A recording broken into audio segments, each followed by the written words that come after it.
nó cái số đồ này sẽ đào tạo và tạo chế trong share trong này lúc share chẳng cái là một cùng cái số sự mong cái say TV thì nó cái số đồ này sẽ đào chỉ hay này tụ lô tụ bao nhiêu chỉ năng thông can tụ trong share trong này lúc share hơi chẳng chẳng của dân Geena Cha hay số sự trong này trong nó nọ nhận lên đây của cho nên một trâu khó số sự trâu sa Iowa thì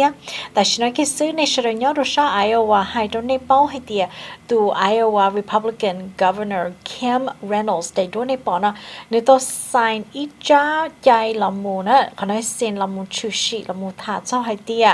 tại sao nói chia trâu này cho tu chính sự nhớ trâu này lúc sáng hai tia từ tua rồi sao tới khi mình cả nó chỉ muốn đông tự là do hai cho hai tia illegal immigrants nằm mà do cho như cái tua nhớ rồi sao tới khi mình cả nó xứ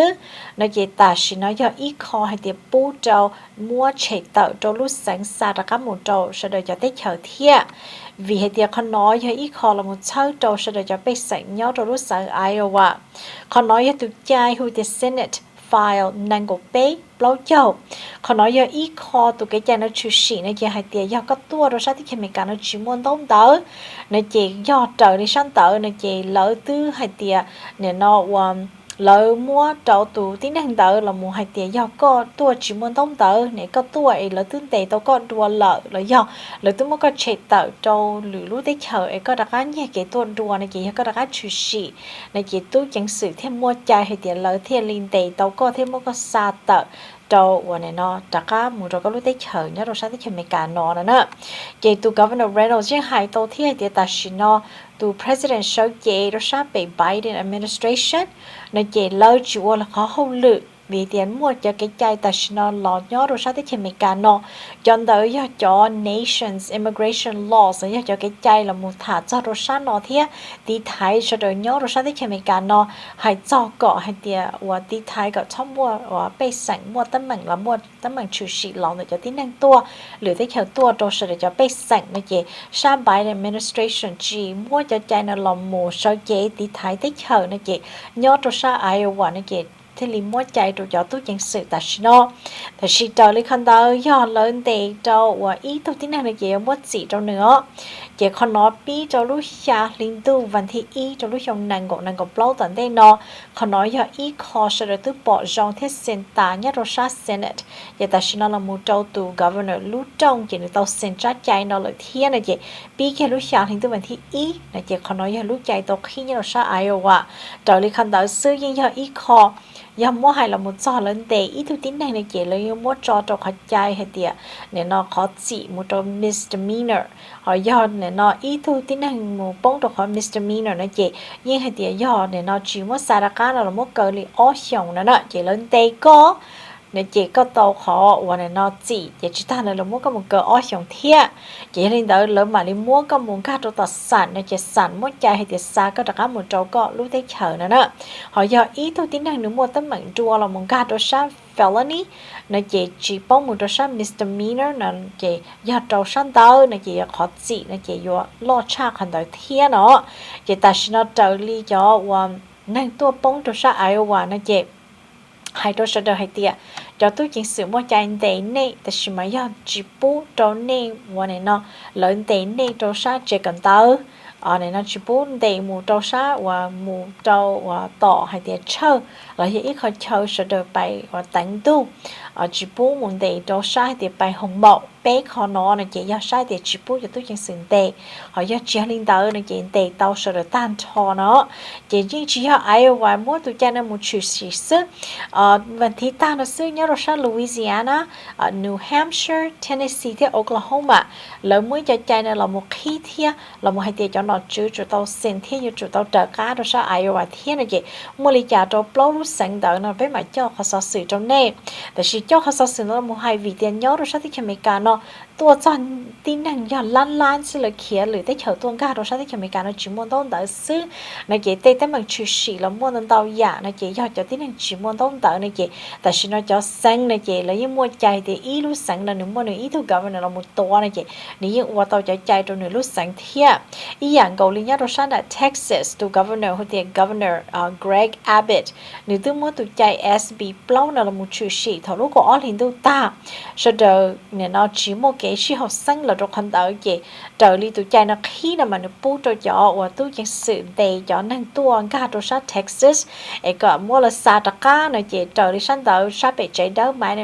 Biden administration trong xia trong Texas lúc sáng chỉ thấy cho lúc sáng đó muốn cả trong bị và này nó lúc sáng lo chỉ thống cả sĩ phong một sáng lo Supreme Court nó chỉ lúc sáng lo Supreme Court nó ti đặc cá một trong sát Fifth Circuit Court of Appeal hay tiệt chia sa và lúc sáng May Fifth Circuit Court of Appeal đó lò một số chế thả ở trong plong đó vì tiệt sa Supreme Court nó mất cho trâu lỡ nó gì tại vì nó trong mua kế chỉ sĩ học sinh cả đồ sáng đó tại vì nó yên muốn chống tua đồ sáng thì mấy cả non tàu cần gọi lý thiên là gì chia sẻ và lý trả tại vì họ nên nhớ đồ sáng Louisiana là gì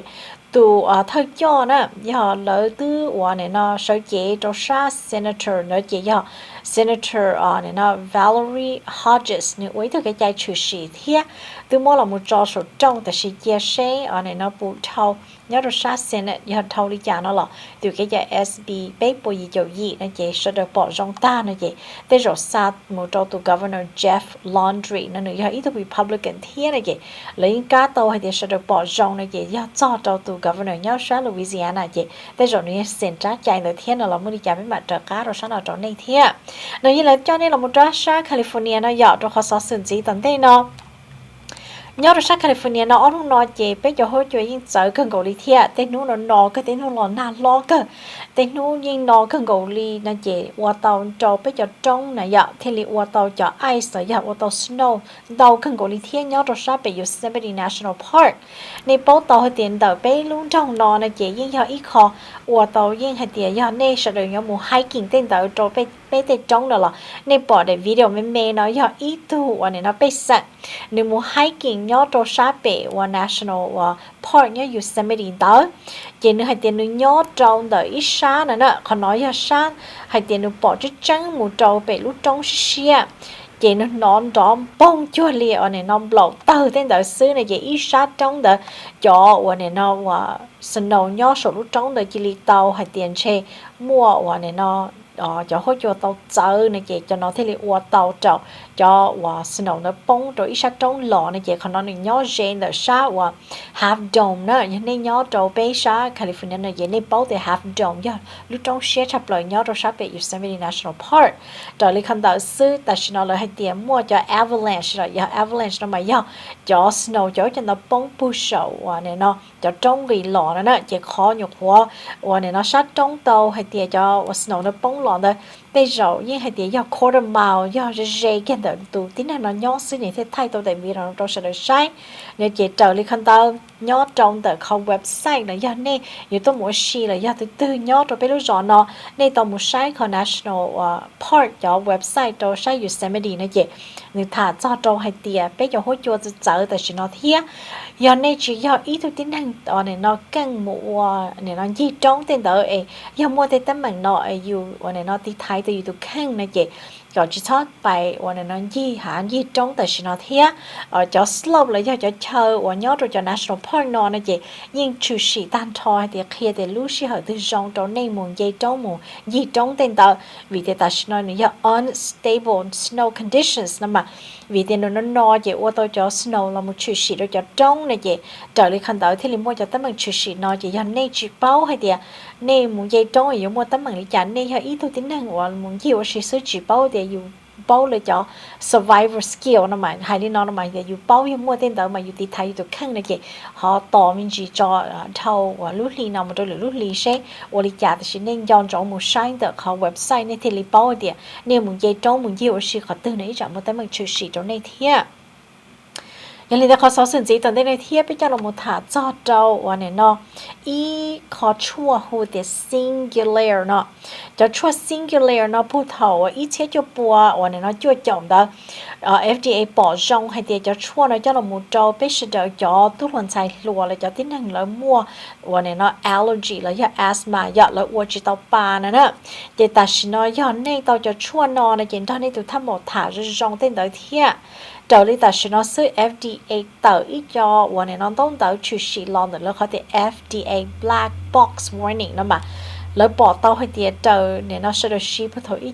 ít thế cho bố cho lòng sao tại xin nó này chị lỡ hai tàu hay tiệt cho nó qua tàu và để nó dù lúc lư thiệt chỉ trong là chỉ trong tàu bây giờ thuốc luận xài luận nữa còn nó là hồi tiệt neuropsychiatric để nó side effects nó mà muốn cả trâu có lúc lư này nè chỉ cho chua thì singular nó thì thầu lỡ chỉ mua cho singular này chị lỡ mua và này nó cho generic là cho là mù hay tiệt cho chúa thì rong ý dạng tới thiết này chị hồi tiệm Montelukas nó ở luôn đây nó này chị cho nên tao cho chua nó là một trâu minua mua allergy tên đó này chị chờ FDA chủ sĩ lo mà hay tiệm uo chỉ rong đi cho minua nóแต่是mà lúc mất tự cho lấy chọn tông tự sự chỉ cho ít khó lấy mất chạy tự lấy chuột tự tông tự sự thì có user được cho bé sẵn tao bao nó sự nó nè chị chờ lấy không tự nó mà cho side effects của uo này tụi mình nhổm mò nó mà ý nè anxiety aggressions, depressions mà qua tàu lỡ mua cái nhau xia ya qua tàu lỡ qua sáu non tàu sửa lỡ lúc lư tới rồi lỡ sáu thì lỡ sáu tua lỡ tụ khang tên tới thia lăn lăn tụ cho mình nhua nó nhớ trâu lu ở tới cho mấy cả nó mà lấy tàu cho chua nó xí là một trâu lỡ cho hay thì qua chỉ tàu ba mua asthma tên tới là allergy nó chỉ lấy những mua cho chua nó trâu cho mình nhua chỉ trâu li sẽ được cho research thia FDA chủ sĩ nó chỉ lấy những hay thì cho mua hay là một giò nữa nè này chị riêng hay thì cho mình nhọ tàu cho và này nó và lúc khi chỉ trong thì USA tôi tụ khăn nè mà giờ cậu ít trong một đầu cậu xa xong nó chỉ chống tụ cho mình nhọ là xa lên tới chờ cá cho đi bị cho xong nó chỉ ta xin nó mà cho thăm một lỡ chỗ hai châu và này nó sẽ đầu sư là do FDA cho hai đôi cho thăm một sư tiền lợi cho tàu cỡ cho nó trong thiết khi tàu cho bị sản sư nó tại sao mà cho chua nó là chỉ tàu mất chế nữa vậy nên cho mình nhỏ tàu xí cho chua nó này nên chủ tàu đó nên tụ thăm một thà vậy tụ New York Attorney General tụ nói tụ sao vậy nhỏ tàu lấy sao lấy tuổi cho chua nó là một thà cho này vậy lấy những tàu sản tàu tới một tàu FDA hay tiền FDA có chủ tàu mua cho nó là một hai tàu cho thăm một tàu đua thiết có chủ tàu mua ít cho restrictions giờ có mỗi cho chua nó cờ thế thì chỉ cho chỉ li sau từ tua là sau tan rồi cho chua nó đồ sợ đời sĩ thế nó chỉ trở lại khăn tơ này chỉ chọn chỗ nó chấm bê chua của hoài tan tơ nên cho mình nhỏ mua asthma rồi allergy nó tàu một trà cá rồi tụi thăm một thế thì nó tàu hay thì xin đây này chỉ uaอยู่tụi mình nhỏ lúc chỉ rong ấy thế rồi nó trở mua tấm bằng là mua xá thì nó tua nó tụi khăn tên đó li xưa xài lo nó cho nó họ chưa bự chỉ rong lo nó xá cho tên chỉ rong tên đó là vì thế cho chua ua trong nó lúc xả lên tới sợ cho nên là cũng cho nên muốn chỉ bắt đầu cho tôi là tôi rồi ít lên nó cũng bà đã khá là thế đó chỉ xong có thể ít lên cái sự cũng đã khá là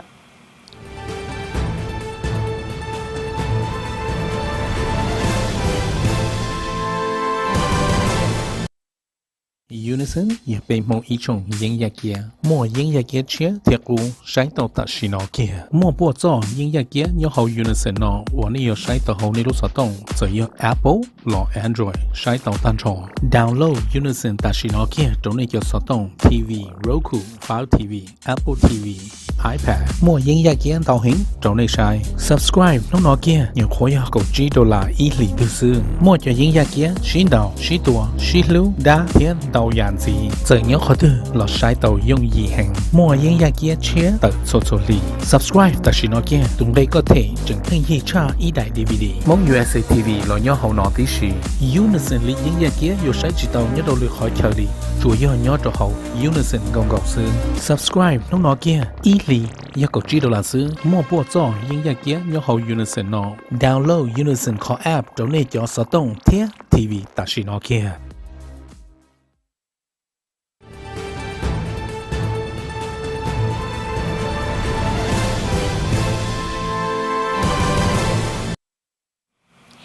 trong sáng tối nay chủ nhóm được cụ thể là cả nhà trong rồi nay sợ đời cho nên có là một cổng được cú nên chỉ cú dân chỉ là lý chắc hay sợ sự cho nên trong hôm nọ nó có sợ sự của cho tận đây là thiên là cái là một thả đuôi ý trong gì thiên vì để biết thầy tax tàu không cầu đi từ thiên là cái trong lúc xí hở sẽ được tàu thầy share nhớ trong khó kế của cũng nhớ trong sao Hawaii nhớ trong mạo vì trong lúc chúng ta là giờ lúc gì liên tư vấn thi gì đó 但是呢，cái sự khi đó này hay địa sĩ tàu đi bay bùa bao cho nhà phong gì lan nhia lọ đồ sát federal assistant mà nó chứ muốn như là một bát cháo đầu但是呢đầu sẽ được cho bay sẵn hay địa sĩ ta đầu đây rồi cho đi nhà thiết chua bùa tụ cho và này nó bay sẵn cho chế nhớ đồ sát tị màu ý đầu đi khăn đó sự bao cho gì lan thiết nhà bùa bay cho ý thiên đó khi mà do sai thì là sai assistant là một trâu ý thôi tí năng là trâu ý lưu và chế nè đó năng có trâu lan chua bùa bao cho trâu chia là gì là mua trâu housing assistant trâu sẽ đợi tàu hay tiệt thể muốn cả trâu chế trâu lấy nhỏ vì là cho chế cũng nhớ ta lợi chế khó nói do năng có ý lan xa bây giờ cho bao chia nó muốn cả trâu lấy dạ hay tiệt bát cháu trâu bê sẵn thiết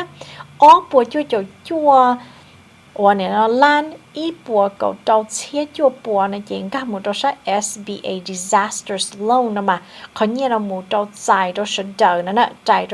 trâu sẽ đợi cho bây sẵn hay thì có mua và chế có mua chế sau là do trâu cho lan lụa trở đi khăn tớ này chỉ chọn trong lỡ thứ đặc cá hay thì thả đuổi ít trong gì nhưng muốn nhìn tàu bộ lên tới thiết thì mà tại sao lỡ khi trâu lựa cho bây sẵn hay thì nên nhớ dễ cho khỏi chân tới nó là bố cho nên mua apply là mua thỏ như là một bát chơi này thiệt trâu lấy sang tới xứ này chỉ cho bây sẵn cho nên nó nhớ cho khâu phá là cho nên cho bây sẵn của thì khâu phá citizen này chỉ là hay thì nên qualify tại sao nó lợ cho bây sẵn nhớ trâu này nó Republic of Palau cho bây sẵn nhớ cho sát federal state of Micronesia thì cho bây sẵn nhớ Republic of Marshall Islands nó cho nói cho nhớ dễ màu in tới nó là khi đó sẽ được bài thọ cho như là chơi trâu lợi thiết nó chỉ bù cho lú Friday lú chỉ hình tư vấn thì bây giờ ý sư này nó chỉ cho là một thả nó chỉ sẽ được cho tao thể share gì một bát đồ sát trâu màu đồ sát Hawaii thiếtแต่是mà US này nó Small Business Administration lấy những tàu tra tờ hay tiệt lấy trở giải application nó này sẽ giải nhiệt nó chỉ bù cho lú trâu hình tư vấn thì cậu ý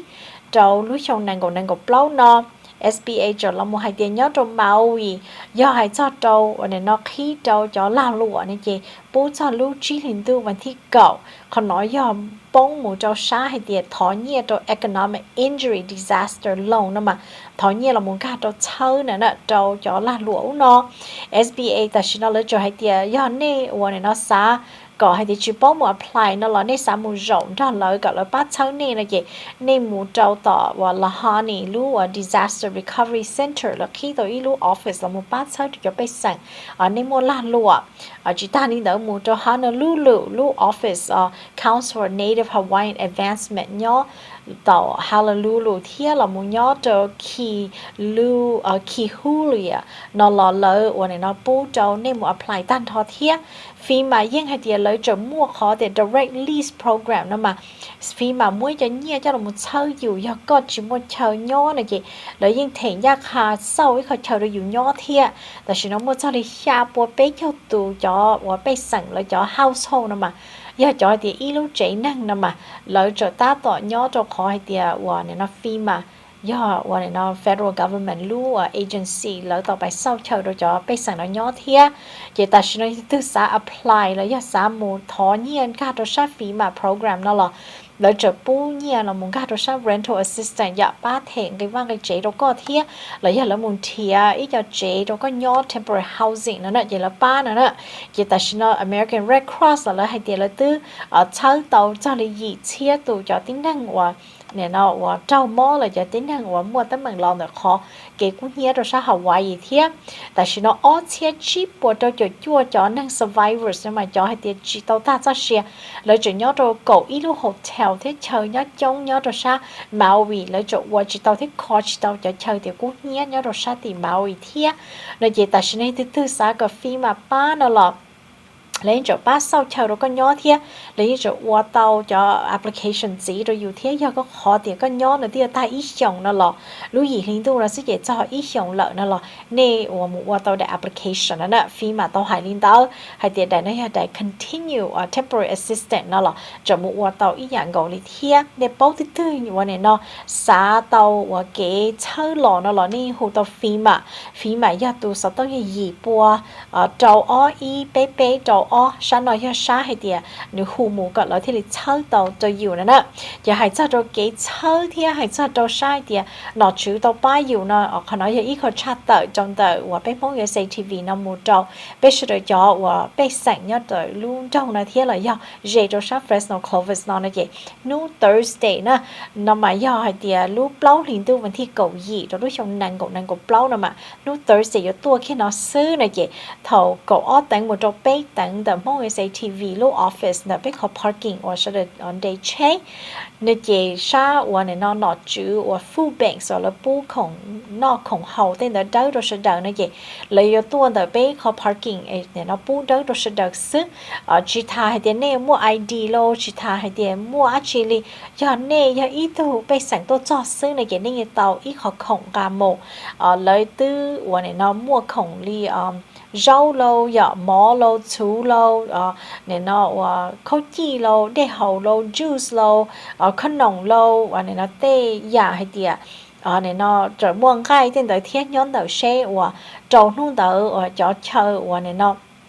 lỡ bố khổng nó tới mù thâu toàn bộ đi trả lò này chị lỡ sai chơi trâu bài bố cho bài sẵn này chị xá gọi tiền nè nhóm dây bê đỡ bê xăm không dây TV nó là nè tua chống đi chống tàu thiết hay này nó có sao sự nó cha trâu nè cho chăng dây thiết này chị nè hay giả tua chống này chị lỡ bỏ tàu hay tiền bê ở giờ chủ yếu ba chơi lần đỡ nó chữ thiết này chị lỡ thiết lý tua ta lý đó mà giờ nè họ chỉ tua nè họ chăm mua hỏi nè chỉ tua thiết nó là nè nó in chỉ lỡ chỉ xá khổng bố trâu bé cho bé sẵn nhớ gì nó thế là họ cho một trâu được họ lại thế này chị còn nói giờ ít kho hay tiền cho điวันnày nó xí hở trong đi nó nó là kỳ ta cho kỳ ta chếวันnày nó là dây ta tên tới thế không nó là kỳ tam bảo đi thế nhớ đâu tao cứ thế này chị còn nói giờ ít kho và bát chơi được cho bé sẵn sức trong tuần là mong USA TV lúc parking do họ chơi nhớ hình ảnh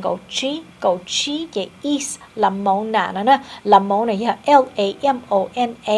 Avenue nhớ bên nó trong Fresno California chua bé nhà xuân bé này xã tàu information gì nó là hồ tụ xã tông chỉ chua ó blow chua tàu xuân chỉ chua ó blow chua tàu xuân tại cái TV nó chỉ chọn giống do lúc blow liền tuวันที่เกาหลีcho lúc trong nàng cầu blow nó thầu cổ ó tặng cho bé tặng tờ mỗi người say TV lúc parking á để cho sự được tua tan trò chỉ thà có hay đến nên cái ID actually thứ tua gì nhưng tàu khổng hoặc là một sau thì lúc chạy năng sơ khả năng bút đỡ sơ lò được nọ chữ lò sơ này gì có cho nên sự tua thiết bây giờ sắp bỏ này thiết này là hãy trong gì tụ sáu tông nha chỉ cho ó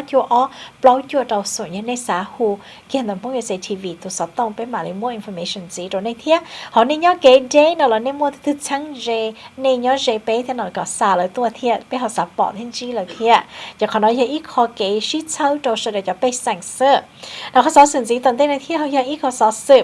bây giờ nó một thả cho đầu vì tiền này nó mua mó tiền tạo lời thiên này chị nhưng chỉ hay này nó và trâu lúc sáng nó tiền cổ trâu sa này nó tích cho mình cả nó một trâu lời lúc tích chờ là sau đó nhưng mua mó ở trong đó khi trâu này hay tiền tại vì nó lỡ cỡ tàu ít khó lò một chữ sĩ là một thả cho hay tiền giờ tụi thế này mua mó ấy này mua này nó phải này tụi khang ở này một bữa hồng mẫu tiền tạo nó lấy bên bỏ tàu hay tiền mua các món là một này nó kỳ cho dù là do mua cho tiền superbugs rồi do infection sao mà giờ ở chạy dù họ kỳ tàu là một trong những lúc dễ thiên đó sau đó cỡ tàu tại vì nó là mua để report là một chủ sĩ hay tiền sau đó thủ tướng có một bài có tụ khen có một tòa hồng mẫu tên tờ này chị khó mó nên vậy lý do thì chị là các chủ sĩ này lúc chị lo sợ chị muốn bị xả đi thì ít tin năng được một bài này tụ khen này chị nửaวันnày non tờ được chọn gai nữa nè lỡ hay tiền được chọn gai này chị đi mua này tụวันnày nó cho hay tiền infection là do cho hay tiền mó cho cá nó nhót rồi này lúc chị ổn tệ chị này nó lỡ mua chua là một tụ thế là mua chua là một này nó chúa khai chơi thì lấy bài con tờ nó là tết thầu lấy cho chuan tờวันnày nó chúa chỉ tàu này chị có mấy cho các món nhót trong hành tờ này chị thầu lấy bài có ta này chị có khó các món được thế là các kỳ đó có lúc khó là kỳ đó có hỏng cay sư nó trở đi hành tờ lấy cho research là một bacteria là giờ là một cho là một cỡ cho có microbiome chemistry tờ này chị lấy hay tiệt khi đó sẽ trở tàu lò nên lò chủ sĩ này lúc còn trừ chẳng cay để tờ lò trâu dù lúc chị chọn bacteria do thì ua tàu là một trâu có lúc chỉ thì ua tàu có mua nằm mẫu nhá một trâu có lúc dự giỏi mua dê thì ua trâu dù thì tự trong ua dù hơi quá tên đó là mà lấy mua trả chủ sĩ lò một trâu này lúc dễ chỉ ta đến đó để do có một bài này chỉ có cho khó là bài đó mua tàu ít cho mò là một chủ sĩ nhớ trong khỏi chân tới thiên này chỉ thì ua tàu dù mua mò sư nó chỉ trở lại sân tàu nhưng hay tiề mua nên tàu giả các mò chủ sĩ dọ li ở thầu lúc trong ốp hay cột bê rồi tới trở cá rồi sẽ trở cho hồng mẫu hay tiề thầu gió tiếng này một bài đó lấy những bao tàu hay tiề bê cho bê percent và này nó cho nhiều và lấy sĩ và chua point gì billion cho là một cỡ thế tàu cá tàu lấy thì li bỏ tàu hay tiề trở cá li cho tiếng này một bự hồng mẫu ấy giờ lấy tôi mua là cho khổng bàiอยู่lấy cua hồng gì lấy mua chuồn rúa hồng gì thế lấy cho sĩ lúc tăng và ultra light nó là mua hay tiề có tàu trâu hay tiề có chỉ cho mua á chỉ trừ sĩ trâu cho khổng lấy cho là một lạiอยู่bàiอยู่tên tàu chỉ ta đến tàu cho khổng chỉ cho ná tiền cầu tàu một tiền cầu trâu cho chua gà là một trâu lúc không tàu nó mà có lì trong có chỉ cho mua á chỉ trừ sĩ là một trâu tụi tiếng đang thầu bé một bài lớn tàuแต่是mà trâu lên khăn tàu nó in the bé châu tụi tiếng hàng một trâu cho hồng mẫu một bài đó chị lợi nhưng hay tiền lợi chịu bao li hay tiền trâu lên khỏi cỡ đó mà ở chả năng phân kỳ tụi các món là do kỳ ở thầu một bài tan tàu này chị tại sao lấy theo bao tàu hay tiền ý cho các món nhau rồi có lúc chị lợi lo lụ mà hay tiền resistance to antibiotics nó mà hay tiền nửa này nó và cho chua là mua trâu có xả có cho kỳ món đó nè cho và các món như là có lúc chị nên nửa bố tí thay nên tụi khăn chị nửa hay tiền tua chỉ tàu là tu chỉ tàu chị thầu có một hành tàu này chị thì li ua rồi có mua tụi các món chủ sĩ thiên này nè giờ họ chẳng chán chấp lời này chị với hay tiền cho bacteria là cho món nhớ là có lúc chị tàu trong này có chọn gai rồi có lúc chị này chị mua hay trong này hay tiền cho bacteria nhớ trong tàu nên lúc chân ra mùa và này nó trong nên lúc super này nè chị do lọ thầu và mua tới mình là một chủ sĩ này chỉ là một trâu này lúc hoàn chữ họ do nên một trâu lúc đất cổ trâu từ lúc đũa này một trâu san trà và này nó có san đất cổ từ lỡ này chị do cho các món chủ sĩ lọ này chị do lọ từ khó hay tiệt nhớ trâu từ dù một tờ trong lọ này nè chị do có chỉ tu cái tu khăn chị có này nó một tờ trong một hôm nay một đi trả tiền tờ nó lọ nửa mua cho các món nó chủ sĩ trên tờ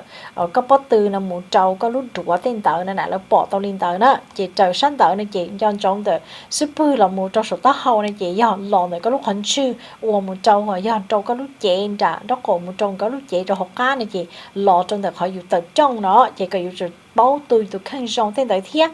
từ yếu bài uống này nó bài tụi khăn tên tới nó là có xí cái sâm bù thiết đa đây tụi chị rong có tên thời tua to bị chấp percent này cho các món chủ sĩ nó chọn cái cho tự này chị thì để chủ yếu mua thiết thời yếu mua tỏ lúc hồng màu nó vậy do trong gì cho trâu percent tới cho các món bacteria này chị nhưng do lò trong tới cho uống này nó hay tiền từ một bài đó cổ này chị nhưng là chủ sĩ cho sáng đầu tàu cha được khó nó chị chờ đi khăn tàu do trong như chủ tàu hay tiền mua prevention thì thấy tụi khen đã đây rong thia và này nó chỉ cho sủng bùตัว bacteria là vậy thì để bắt sau rồiอยู่thia này chị gọi thì thấy sẽ đỡ giờอยู่cho ít thứ này mua các món tàu thì lứa ở chế này chị muốn thia cho khổng sĩ tàu tất là tê sủng bù tê tao nói giờอยู่จุดตัว bacteria cáiอยู่bắt từ tụi khen thia nhưng thì chịเขาสอนสิ่งgìตอนได้เทียเรามาถามเจ้าเราใช่เดียตัวลูกชีหินตัวนั่นเนี่ยนี่จะตัวเนี่ย SSI น่ะแต่เราเนี่ยตัวเนี่ยเลยอ้อมเป้าจงกูเลยตัวชื่อชีเจน่ะวิเหตียถอดตื้อตีแล้วก็มันจะลูกชีหินตัวน่ะมาแล้วคอดัวเลยจะเนี่ยที่แล้วเป้าจะนัวก็ใจเนี่ยในใจแต่เราลูกอันเนี่ยเนาะchỉ hình tu vấn thi ý để các giải ý rồi,แต่是lúc chỉ hình tu vấn thi bây giờ ý sư, có thể là các giải ý rồi nhiều thiên nó khi nào cho nên sự đời này cái này sẽ sao chẳng hay vậy, ôi giờ lúc chỉ hình tu này tao nhiều ở rồi điện nó nè, hiện giờ trong Social Security Administration nó giờ cho SSA lấy những cho sở chế nó chữ lúc công hậu nó cho tuổi nhiên các đồ sát Social Security thiết SSI benefit nữa chứ SSI nó mà giờ nếu mua chở và này nó SSA á Social Security chở nó SSI chở nên dân trong hay tiền nó sát SSI này chị lấy chủ tàu là một bông cho sát thì dù mua mò dù tôi như chơi dù chọn nhẹ này chị họ nói giờ trâu chẳng nên mua mò SSA này chị trâu chẳng nên uống lửa đùa này chị giờ từ một thọ tổ SSI nè mà giờ trâu dùng mò này chị như hay tiền nhà chợ nhà rồi ít lúc sáng đó nhà chợ nhà rồi ít lúc sáng giờ gọi có một thọ này chị nhưng giờ ít khó và này nó lợi cho chủ tao muốn sai xua hay tiền nhớ trâu chỉ cho lúc sáng nhớ rồi sao thế cho mình cả nó thiết Colombia thiết North Marina Island thiết này nó mua trâu cho hay tiền lợi cho họ cổng trâu sao thế cho mình cả nó mà nó chỉ này ở chuyện trâu chủ chỉ cho nó sát số này chủ mấy thu cam mò này thiết và này nó mua thọ tổ khó như SSI ý tu tiếng năng nó hay cho trâu cho nhẹ tàu lò chỉ bố cha li ý chia cho bố cha cho ý lần tàu li ý lúc li hay cho trâu và cho nhẹ là resource hay tiền lời mua sai và cái cho chế cho nhẹ nhá tầm bang lô này nó hay cho trâu săn tờ này vậy thì có mua achi này này cho nó cho hay tiền dù mua tàu lò nè mà mua hay lò lên tờ này nè chỉ là mua cho nó sủa lò lên cho nhẹ này chị mua hay là muốn cho hay tiền này nó ý khu nhiệt gì này chị on tàu cơ ya bé chia nó chị nhon cháu nó SSI này chị là bù rồi cho tiếng anh nhớ rồi sao thì mình cả nó xứ ở giờ từ tàu ba một cơ là lấy cho hay tiền chỉ muốn tông tờ chỉ muốn nhẹ đó tên tờ chỉ muốn tông tờ nó là chỉ tàu đó thì nhon cháu á lúc chí liên tu và thi ý này chị này tàu và này nó khó trâu lúc chí liên tu đó chị cho lúc chí liên tu và thi bé cho ý này chị lúc chí liên tu và sòng tới này chị lấy mua lúc trâu lì đâu nè ó chị đặt cá một cho lúc xa lì là mấy này cá tàu nhiệt đó chị lúc gì lì chua lì này nó cậu thế cậu ý cậu ó cả ta lúc xong nó mũ này chị nên thế tàu đặt cá xử lý cho và này nó và xử lý luôn lì là do hỏi tiền khó và thi xử thế lúc lì nó trong này họ chỉ cho nên trong một cái trái thì trả lúc chí linh tu nó không một ó dầu điện nhiệt tu nữa nè chỉ còn nói là lúc chí linh tu mà khó yêu sầu này trong lúc trầu linh tu này chỉ trầu linh tu này chỉ tàu nữa chỉ khi này nó chắc chắn trong này sẽ đỡ cho nên để cho cụ cho nên muốn chỉ phải để cho tôi là tôi lội ý trong gì thế cho ý biết khi nào cũng mà đặt cá lò chỉ xong khó từ nè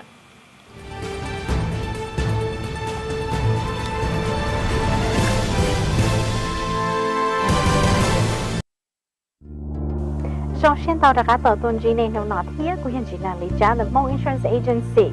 để được khi tàu bắt đầu ít cho bồi cho lỡ để một life insurance trong này tôi lâu tôi hùa hơn thiệt tôi mua mỏ một đầu tôi chỉ mua mỏ lì chỉ tăng tới với một insurance không mỏ thiệt insurance này cho chế rồi này để vào để chế hơn thiệt chỉ hai lúc chế này yếu là hai lúc chế này sau chỉ tăng tới với một insurance trong này cho khử hơn thiệt một woman's comp theo một insurance trong này cho go thiệt nên luôn motorcycle ý chẳng nên họ cho nên nhẹ chạy chỉ đang tới với một lựa chọn insurance thiệt chỉ cho xe để nguyên chỉ là lý do của bao tàu hay tiền còn thiệt life insurance thiệt nhà insurance tư nhưng họ ý nhà hay tiền của chúng tôi sẽ chỉ sẽ trong chúng mà lý do sau xe để hữu cú nguyên chỉ là lý do để chỉ tua bé ý bé cho gì cho của mà lý ba này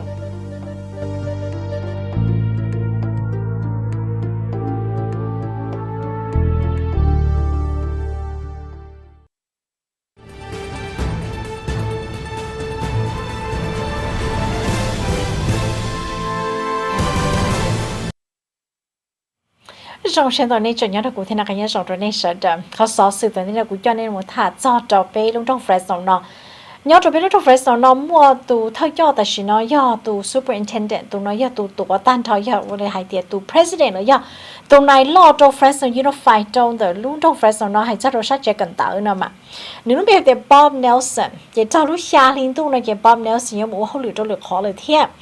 cái tu hay tiệt tu successors rồi tu hay tiệt lấy anh thiệt cho là một Bob Nelson khó không lựa nó này chịแต่ฉันว่า Bob Nelson ตอนเรามั่วชัวชื่อละมูไฮเตียนึกสาเลยจานเลยนะวิไฮเตียนึกว่าเต่าเนี่ยเขาเขาเหลือเยอะจุดต้องเทียอีตัวละมูเฉยเยอะจนเขาเขาเหลือเต่าเจเต่าลีอีรุ่นลีนั่นหล่อนะเจยันเน่ว่าจะกล้าตัวเขาสอสื่อเทียจะกล้าตัวเขาตั้งเหมือนนะเจยิ่งละมูถาจ่อไฮเตียย้อนเทียตื้อละมูเฉยเยอะตัวเนี่ยเขาเขาเหลือที่ละมูเขาเหลือนะตอนเด็ก Bob Nelson เต่าไฮเตียนึกมั่วชัวละมูไฮเจ้าตัวแต่ชินอเลยนึกไฮเตียnên nó ở nơi sát bao hay thì tại sao nó này cho bor giờ là một sai từ tí này là một sợi chế tổ nó khó luyện tao khó tấm bằng giờ mua đi trả lợi nơi sát có bỏ tao hay thì có khó tấm bằng nó chỉ giờ ít khó tấm bằng chỉ giờ ít khó nơi sát bỏ có hay thì steady transition đó mà chỉ li mua ít thôi năng là một khó luyện tao sợ chỉ giờ mua tay tấm bằng áo nó chịu xỉ nè giờ lu học hiện đồ lu school board và cho board đó cho là một số kiện đó chị như do ít khó hay tiệt lỡ và này nói do cho là một khó lười do là một hay tiệt ua giải tụi tin năng chia là một khó lười đó xưa nào mà chị trở đi khăn đó nếu xem tao là một hay tiệt này nó chỉ tao đi ít lúc thì nó là một trò bên tao là một thả cho đó sai để xí ít tụi tin năng nếu bao cho Fresno sai chỉ cần tao nếu khó lười nếu nhớ rồi lúc đó Fresno nó chỉ khăn đó do internal candidates nào mà bố trâu cho là một số chế là một khó luyện taoแต่ชิมาเสดchoชัวว่าย่อตรงไหนจะไปสั่งมัวอ้อชามัวตั้งมันต้นเตาละมุชุชีเนี่ยเจcho bố tao sẽ chỉ xét để cho bố yêu một này nó tạo cho sang trâu là một thiên năng là một ô trâu khó không lự nữa nên chỉ nhục không mua ít khó board meeting or special do ít khó khi trâu cho để cho bây sáng này chị với chồng bố yêu một trong cân cổ lý thêm một mua xua nếu sử dụng hai tàu là một hai tiệt khó không lự trâu cho sang school board là lỡ chúng mua bé khó không lự do lỡ khó hai tiệt ô không lự trâu lúa này nó school board sợ ý lỡ là do ô cho chạy ó lỡ là một sai sửa cho nhia trâu sai hay tiền này nó xí lý trả đồ sát chỉ cần tao chỉ ta linh đạo lỡ khó hậu lử do là mù này nó chú ý thông năng là mù hậu lử là mù này nó là mù tụi năng nó giờ tạo qua tụ superintendent là mù kia trâu sát chỉ cần tao sợ là khó hậu lử bé khó nó sử dụng nhiều luôn giờ lỡ qua chỉ tao tại vì nó mua xóa thế mua đó thì nó chỉ trong một trâu và nó sẽ được nó tạo được bé sát school board nó khó nó chỉ ít khó để tiền này nó chỉว่าเนี่ยน้องมัวตั้งเหมือนดิจ่าย่งหยีเจ้าละหมูวัวซื้อนั่นน่ะจะนึกจีซับปอก็รถเต้เจ้าละหมูถั่วให้เจ้าตัวเป้เตียนเทียตัวซูเปอร์อินเทนเดนต์ละหมูเฉยเจ้าเขาห้องหรือซื้อ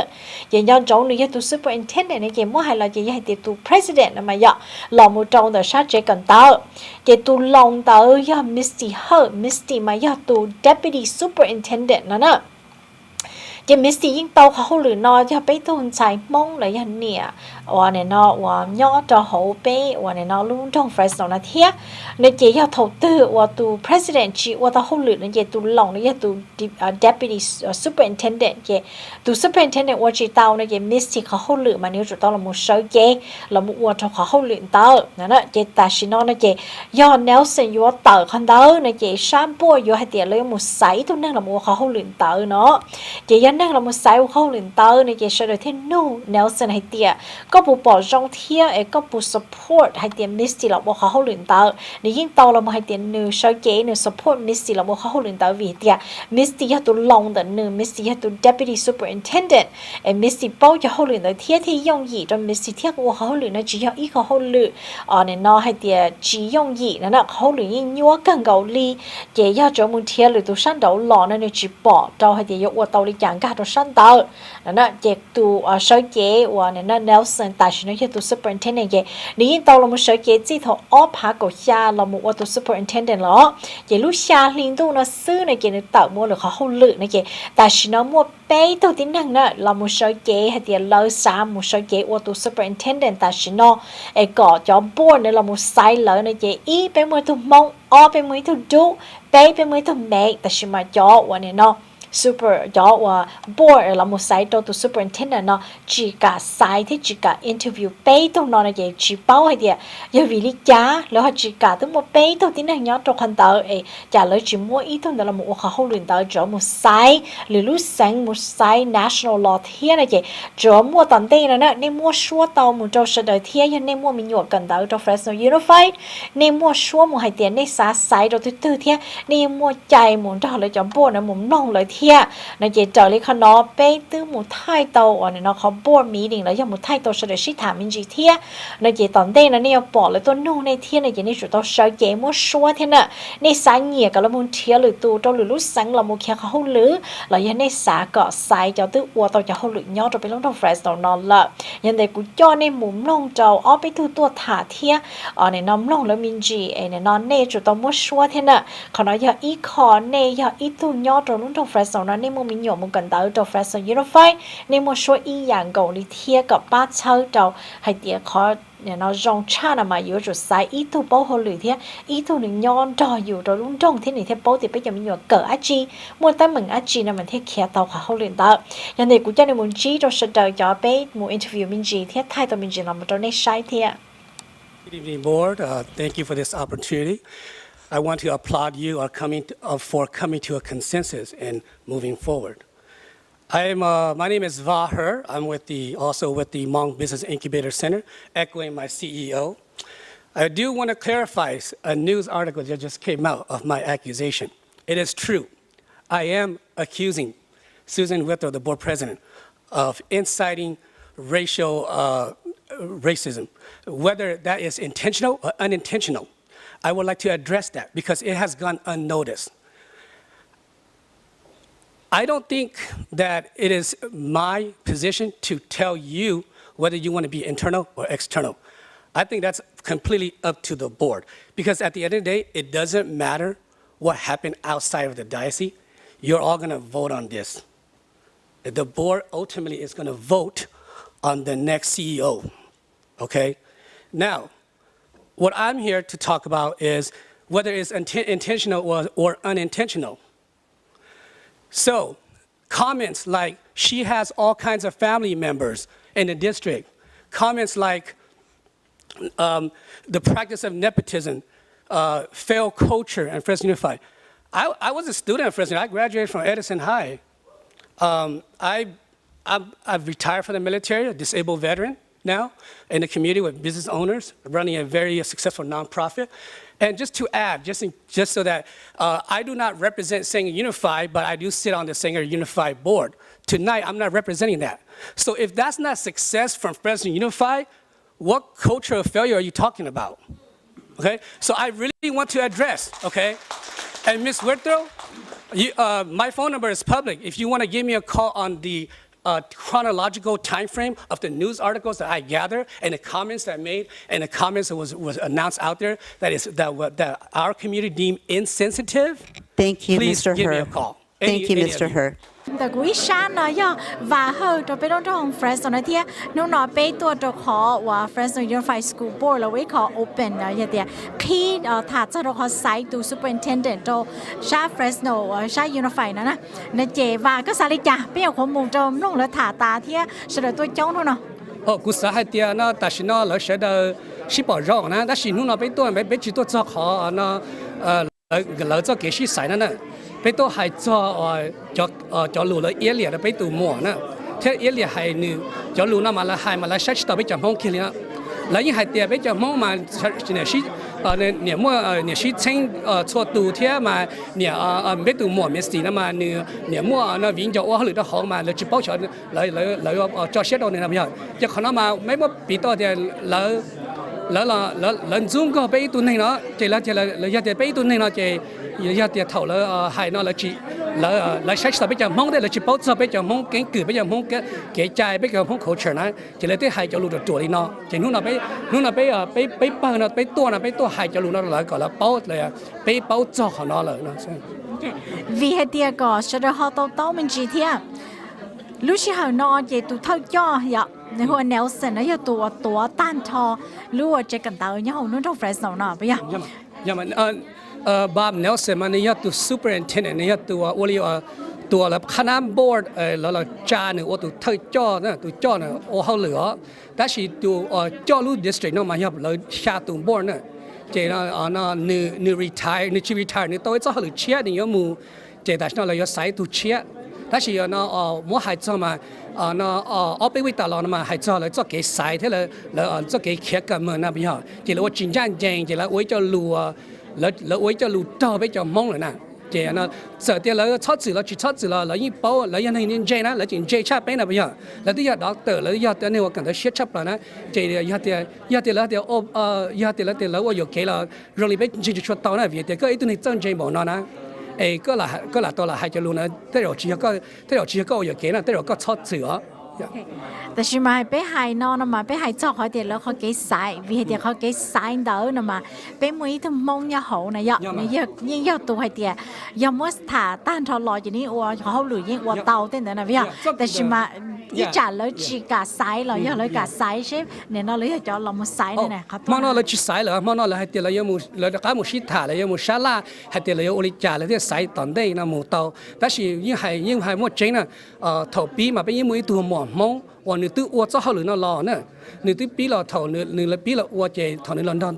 từ superintendent Bob Nelson ua mà là tư muốn nữ là cỡ thế cho ua họ lửa còn nữ cho họ lửa nó theo yeah lý hay thì giờ là ít lý vice president mà ya sẽ được bao lên đó sẽ được chụp bao giờ mà có giờ lên đó mà chị giờ lên đó này chị giờ tụi tới chùa họ không lừa chị nếu tụi giờ chủ yếu tụi bao cha bây giờ yeah mà chị nếu bao cha họ không lừa là họ mất tí lò hay thì là bao để cho sai này chị là họ làm một trâu bây giờ mong hay là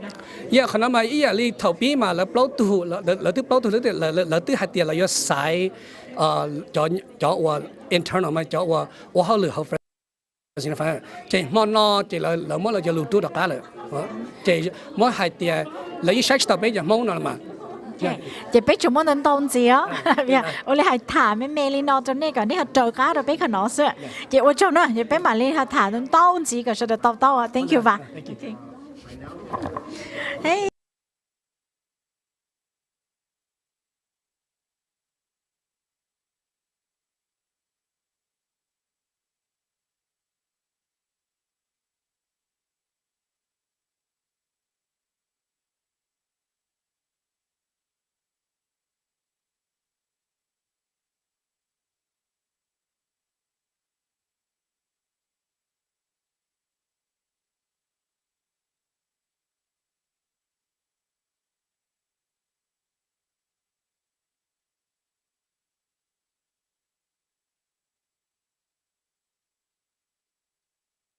thả món nó có sao đi chả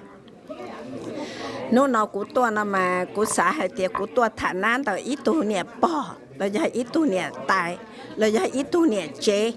của tôi nó của chia tôi qua trâu hay tiệt ít tu tư nó mà của tôi trâu của tu khăn của tôi trâu bé hay mong tiệt cả chi giá nó là số bé tôi kiến gian chẳng giờ luôn sai chỉ tàu dù hay nâng là do luôn sai trở tới cái tự chuyện cái đại tự chuyện họ nói chuyện gian chẳng bé tua họ nói bé tua chỉ cục trồng cho họ nó mà bé tua thiệt chuyện gian chẳng bố trò bé cho nên chỉ hay có tu của tu lên từ tu xí bằng tu đã tu đu tu đỡ xí bằng bé vừa chuyện gian chẳng việc họ thì bé vừa mua mì xăng lần xăng giữ cho chong tại sao tự nhiên hay tiệt tàn họ lúc tế cho America nó chỉ lúc trong phải sổ nâu nó giờ y lu thi bé ở chỗ mình student chống chập lời này bây giờ chỉ bé tua này bé lu và lu chế nhau trục họ nó bé thà chơi nhau trục họ nó bé tê mình sang lần sang giữ vô lo trục họ nó chỉ bé tua nó chỉ cú tua nó cú tuần thiệt kiến gian chẳng nó còn xí sái tàu hay lu cả là do qua hậu lửa là cả chiến tranh chẳng nè của tôi rồi hồi nào mà giờ li nó mỗi chiếc chống từ sáng đầu tiên của chị đi trước có là thả sức có khi thì có giờ từ từ nó đồ sơ đời thiên của luôn bê hoa cầu lì va của giờ nhẹ cầu lôi này va phòng nè của nhớ rồi họ luôn trong phải sờ nổ nè ok giờ ôn trâu rồi có lúc xí hở thế ôn trâu rồi có tua rồi nó nọ thế nè qua li ở trâu tàu nè mà đi đâu ở trâu. Hello, my name is Geena Cha, and I'm with my peers. I'm a senior at Edison High School, and in 2 months I will be graduating. And instead of preparing for my graduation or getting ready for my prom, my classmates and I are here addressing issues that we're supposed to trust the adults with. These same adults, these trustees who are showing us the exact opposite of what Fresno Unified is supposed to stand for. Majority of us here attending know that we are in the search for a new superintendent. But throughout this process of so-called searching, we have had candidates and ready to go, waiting to be evaluated. These candidates are all people of color, as they represent a diverse palette of Fresno's large ethnic population residing here. So with this palette, why is there a need to search after seeing this palette? We have qualified running candidates that can speak for the students, speak for the parents based on their own experiences. But I guess it doesn't matter your gender. Your skin color overlooks your credentials. Your color defines whether you are fit or not to be a superintendent. Because it's no longer you are a woman, you are a man, you cannot run. It was your people don't deserve the right to be the face of our district, or a person like you shouldn't be our superintendent. This all sounds deeply rooted, and I hate to say it, but white supremacy and racism. And as vulgar as that sounds and uncomfortable it may make you, imagine the discomfort many students, staff, teachers, and our parents endured every day during school or work. it was always brushed off or told there's nothing we can do about it. And it's an absolute joke that racism is already deep-rooted in this process of choosing a district superintendent, a person who is supposed to represent the students. But these superintendents are enduring the same uncomfortability, discriminations the students face daily. I hope from these words spoken to you all today, I hope you do not brush this off or say this isn't a big deal. I hope you show more remorse and place your concerns more on the voices here spoken today instead of that 2-minute timer. Thank you. Thank you. Her feeling about the meetings tonight and what is her opinion on the issue right now? Hi, my name is Geena Cha. I'm a senior at Edison High School. I came into this meeting outraged. I couldn't believe the racist remarks or assumptions that I've heard when I was at school today. I think it was really unfair to think that the choosing of the new superintendent was rooted through nepotism or favoritism. I believe we should have a new superintendent who represents all the students of color at Fresno Unified, considering especially the big Hmong population we have of students here at Fresno and Clovis Unified and Sanger as well, but more specifically Fresno. There's so many Hmong students that reside, especially our Hmong classes that really are the backbone of Fresno Unified. So I was just excited. I was excited to say my opinion and say my piece, and yeah, thank you. Okay, but tell us your name. Oh, my name is Geena Cha. Okay, thank you so much. And thank you for coming out, because we need young people to put their voice in their opinion too, because it's not about the elder people. The elder people, are the ones that it's going to be leaving this earth soon. Okay, and so any decisions and anything that is going to be made, it's going to be by the younger people like yourself, and it's going to be the people who's going to lead us forward. So thank you so much, and being strong for the community. Thank you for having me. Okay, thank you. My name is Kimberly Vang, and I'm the Edison graduating class of 2024. This is the second district meeting that I have attended, as recently I was fortunate enough to advocate for the course of ethnic studies. I was brought here today under the impression that there has been disagreements between seeking a new superintendent, and my question for you all is this really about broadening the potential of the best candidate to represent the Fresno School District, or is this about how you don't want a person of color representing your school district? There was a common ground between both conversations I attended, in which I refer to the Ethnic Studies Board meeting I attended, being the issue of representing people of color. Through this, I realized that although people of color are the majority in Fresno, we are still being treated as the minority. That gap is continuously enabled and stimulated, I repeat, stimulated, by a system that is supposed to protect the people regardless of gender and race.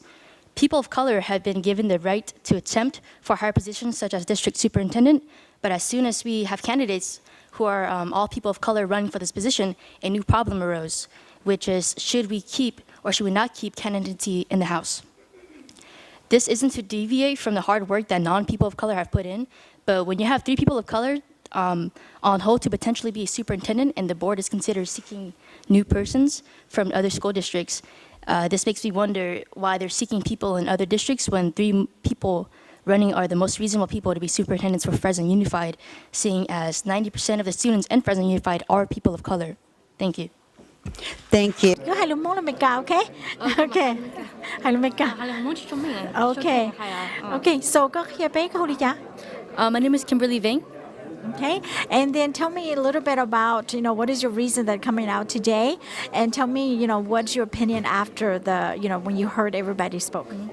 I wanted to advocate for a superintendent that would best suit Fresno Unified, seeing as we are a school board with 90% students of color, and I feel like with this, they're trying to reach a demographic that isn't really suited for Fresno by trying to outreach another superintendent, because the 3 people that are most suited for it right now are people of color, and this arose a new issue for them, seeing as should we stay within the House or outside of the House, and I feel like that's a deeper rooted issue than what they're trying to make it seem, and I feel like they should stick with Fresno for superintendents. Okay. So my understanding is there's 3 candidates right now who puts in their name in the hat that they wanted to have interviews and to be the next superintendent. And because of that, you feel that because they are minorities or, a person of color, that they do not want to stay in the district to get the person who's been working in the district or the person who live in the district. They want to reach outside nationally to get someone outside to come in to compete. Is that correct? Mm-hmm. And I feel like it's mainly just because they're minorities and they don't want a minority representing, which is really the majority of Fresno, because most of us are minorities, that they're trying to limit us in our voices by trying to outreach to other districts. How do you feel as a young person? Because you know how you're growing here in the community, and you're seeing all these things that's happening. How do you feel as a young person that, you know, what do I need to do to strive to be better? Can I get into those positions? Would I be limited? How do you feel about that? Like me, I personally want kids in the future, and I feel like if I try to expand their resources now, then it'll benefit them later. Because I'm very fortunate enough to be born in this century where people of color, we are more entitled to higher positions compared to like let's say 10, 20 years ago. But we have to keep trying to make it better for our future generation as well. Okay. So if they reach out nationally and they find somebody else who's not a person of color, who doesn't live in town, who just comes in, how do you feel about that? My personal opinion, I feel like it wouldn't really suit our best interest. This isn't to say that a person of color or a non-person of color isn't entitled to the position, but I feel like we should look at people of color that can represent us, because I feel like a white person leading a 90% minority school isn't very right. Okay. But do you feel that somebody who lives here knows the community, eats the community food, goes to the community events, know the kids? Do you think that that's the person, or do you think somebody outside of the city to come in? How do you feel about that? I think someone in Fresno, they know Fresno the best. You know, I've lived here, and it's kind of like, let's say like Orange County or LA was looking for a superintendent. Someone from Fresno wouldn't go to their city because we don't know how it is over there. Okay. Yeah. As a young person, I just wanted your opinion on that. Yeah. Okay. Thank you so much for your time. Thank you. All right. Thank you so much.